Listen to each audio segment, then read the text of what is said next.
with a head full of hate. And a hair trigger. Screw that camera. Screw everybody else. I'm not trying to be hostile with you, David. You know, I really do appreciate you coming out here to see me. I'm afraid he's going to start shooting people.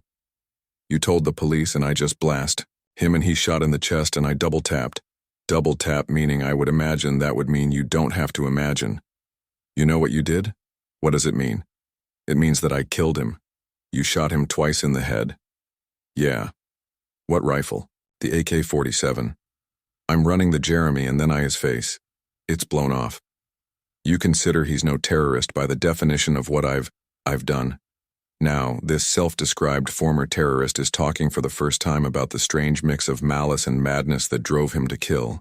Is Andrew witnessing this? Yes. And is he in the line of fire? Yes. And he's answering for the bloody rampage that took 2 lives. Where did you shoot him? I don't remember. How many rounds did you fire? I don't remember. You don't remember? I don't like to think about things. There's blood everywhere, yeah, the smell of gunpowder and smoke. Yeah. I just went and he's walking towards a shopping area. He's grabbing the backside of his pocket. I could have killed everybody in that building, and I didn't. I could have killed those 2 officers, and I didn't. You think you should get some kind of credit for not killing people. I'm telling you that that wasn't my intent. So don't try to frame it that that was my intent. A deeply disturbed mind on display for all to see, and under the influence of violent online extremists. Let me ask you this. Would you say that you're sane or music insane? Heat. Heat. Music, oh. Applause.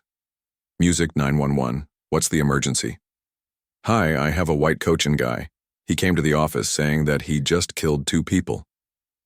On May 19th, 2017 in Tampa, Florida, the manager of a gated condo complex dialed 911.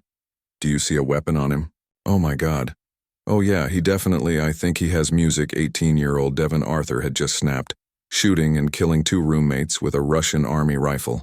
The double murder shocked and confused the Tampa Bay community. This is quite a bizarre case. According to the Hillsborough County Sheriff's Office, this is his first adult arrest. Local news reports focused on how such a teenager got himself mixed up with the wrong people and killed his roommates because they were neo-Nazis. This is a case that has a lot of people scratching their heads. What would drive an 18-year-old young man to kill 2 people? Forensic psychiatrists quickly diagnosed him as schizophrenic and bipolar. His peculiar behavior was all over the news. Everyone in the courtroom got a first-hand look at Arthur's appearing to choke himself to the point of unconsciousness, and investigators probed a dangerous intersection between a deranged young man and the world of online terrorism. I'm sympathetic with groups like Al-Qaeda and ISIS and stuff like that. Music Arthur's pleaded guilty to 2 counts of second-degree murder and met his punishment. I will adjudicate him guilty. I will sentence him to 45 years in Florida, state prison. I've hurt my family significantly. I've hurt friends and family of the victims as well. 2 years into his prison sentence deep in the pine forests of Northwest Florida, Arthur says he's ready to talk for the first time about his madness. We're starting now. Good. His mayhem and his murders. I want you to know that we're here talking to you today, to try and understand the mindset and motivation behind your actions in this case. Okay. I'd like to ask you, why are you here today talking to us? I wanted people to know the full context and the scope of what occurred and why it occurred. I really wanted to get the truth across. Music. What Arthur's believes is true changes with the shifting sands of a troubled mind. But his story starts in an ordinary home in Orlando, Florida. In 2014, Devin Arthur's father was just about fed up with his teenage son's bizarre antics. The boy spent way too much time alone in the dark reaches of the internet. Then one day a package arrived containing a book, a copy of Mein Kampf. Yes, I ordered it on Amazon. You were how old? I was 14. The book was, of course, Adolf Hitler's infamous manifesto. And for Arthur's father, it was the last straw. And he confronts you. What does he say? He says we don't have this in our house and stuff like that. Keep in mind, people are telling me, oh well, anybody that tries to basically tell you against the party line is an enemy and a traitor. Arthur's father threw him out, and soon the troubled boy dropped out of school and even further, down the rabbit hole of online extremism. He now claims he was easy prey for the domestic terror movement because of his mental disorders. They exploit the flaws and the cracks that you can find. I was vulnerable because of mental illness. When you look at people that have issues that are not neurotypical, they get driven into these movements because they're drawn into it. So you're saying that you were essentially captive to this movement? No, what I'm saying is absolutely yes. Because the record suggests a lot of volition on your part. You realize that, right? Volition pretty much in the context of how, well, you were a willing participant. The record shows that Arthurs was not naively led astray but one of the group's leaders, actively promoting the movement and its hate-mongering alongside his mentor, a young neo-Nazi named Brandon Russell, who called himself Odin. To all the outsiders who try to hinder our efforts, I say this to you. I created something beautiful. Beautiful things scaring people. I've read some of your posts, your truly despicable stuff. They are despicable, and Jews bad. You wrote those words. I did because all Jews are subversive. It's in their nature. And that was wrong. How about this? We've taken yo women's. Think again. Wrong. Oil drilling is just as gross as coal burning. Both create mongrels. Yes, that's wrong. Those were your terms for interracial sex and mixed race. Yes, it was. You wished ill on whole groups of people. It's easy to people like me, mongrels like me. And it was wrong. And neither of your own parents had as much influence as No because they capitalized on trying to turn me against my own family. That's what ISIS does.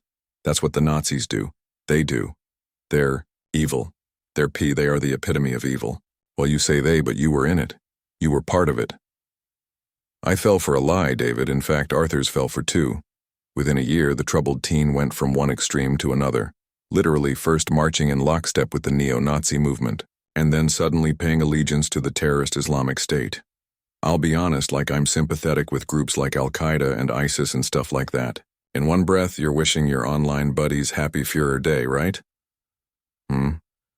And in the next, you're defending ISIS. Do you see how bizarre that is?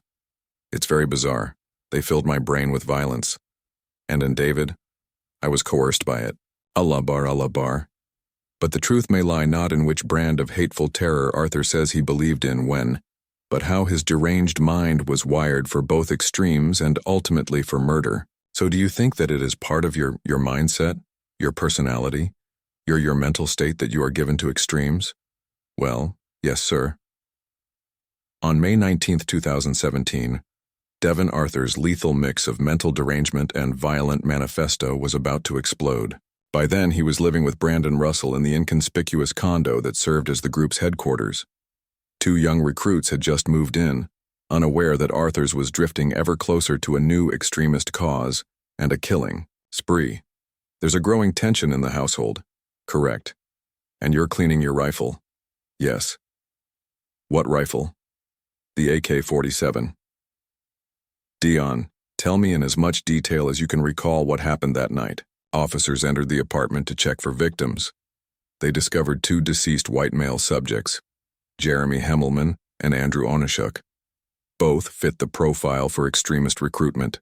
They were both high school dropouts and troubled young men trying to find themselves. Instead, they found Devin Arthurs and his fellow online Nazis in the domestic terror group he helped to establish the Atomwaffen Division. What was the mission of Atomwaffen Division?